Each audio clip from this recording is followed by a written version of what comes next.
Imagine a moment when life puts you in a situation where the choice isn't between good and bad, but between difficult and even more difficult. When it feels like every door is closed, the future is uncertain, and your strength is almost gone. It's in these exact moments that true character is born, not when everything is going according to plan, but when the plan has completely fallen apart. Today, I want to tell you the story of a man who became the living symbol of unbreakable resilience. A man who knew the bitterness of failure better than most of us, yet in the darkest hour of history stood at the head of a nation and helped save not only his country, but quite possibly all of Europe. This is the story of Winston Churchill. Winston Leonard Spencer Churchill was born on November 30th, 1874, at the grand family estate of Blenheim Palace.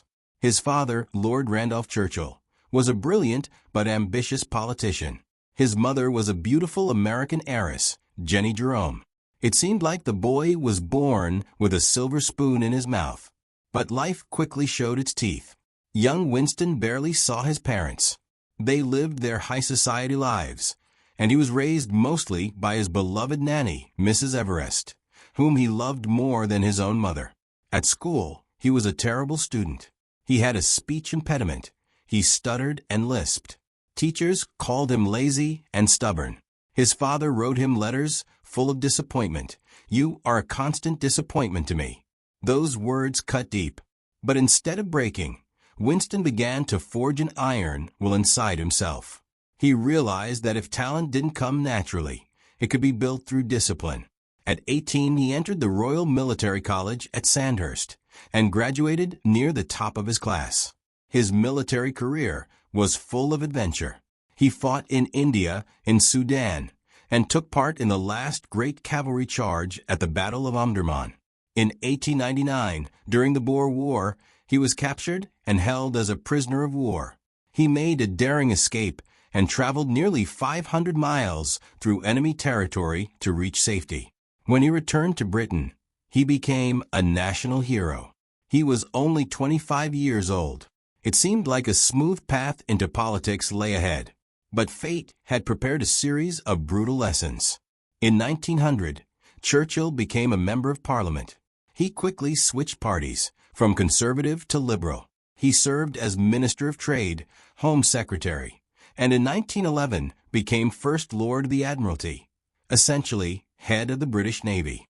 Then came the greatest disaster of his early career, the Gallipoli Campaign of 1915. The ambitious plan to land Allied troops in the Dardanelles ended in catastrophic failure. Thousands of soldiers died. Churchill was blamed for everything. He was removed from the government.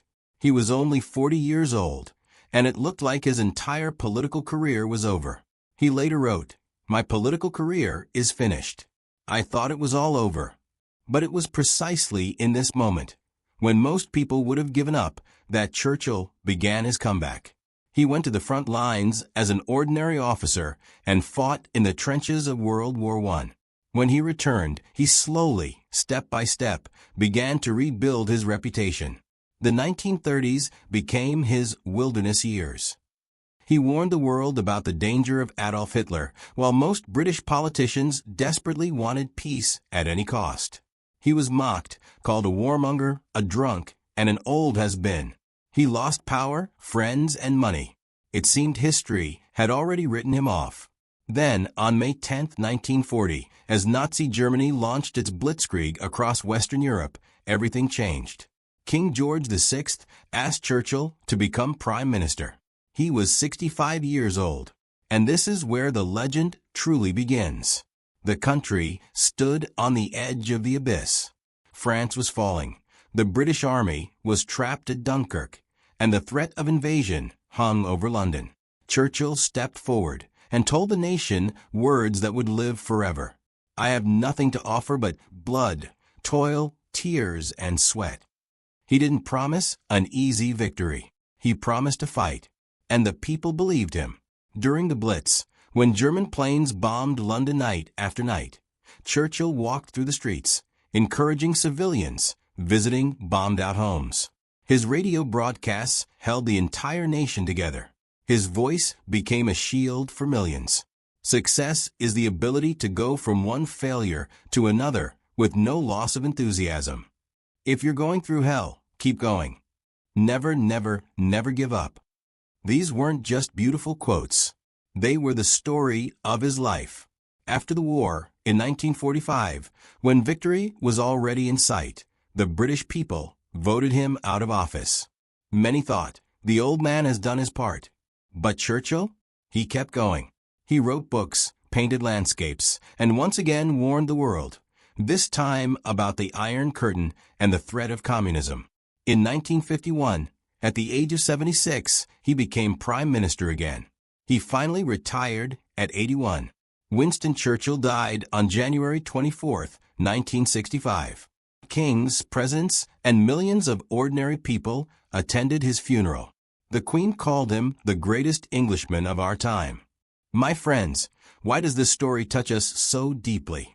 Because Churchill wasn't a natural genius. He was a flawed human being with huge weaknesses. He stuttered, suffered from depression, which he called his black dog, made mistakes, drank too much, and could be rude and stubborn. But he possessed one quality that no failure could break: unbreakable determination. He taught us that resilience is more important than talent. Character is not built in easy times, but in times of trial. Even if the whole world thinks your career is finished, it's not the end. Sometimes you don't need to see the entire path. You just need to take the next step and never stop. So the next time life backs you into a corner, when it feels like everything is lost, when that voice in your head whispers, "Give up," remember the old Churchill walking through the hell of World War II and simply refusing to stop. You can do it too, because strength isn't about never falling. Strength is about getting back up every single time you fall. Keep going, even through hell. You are stronger than you think.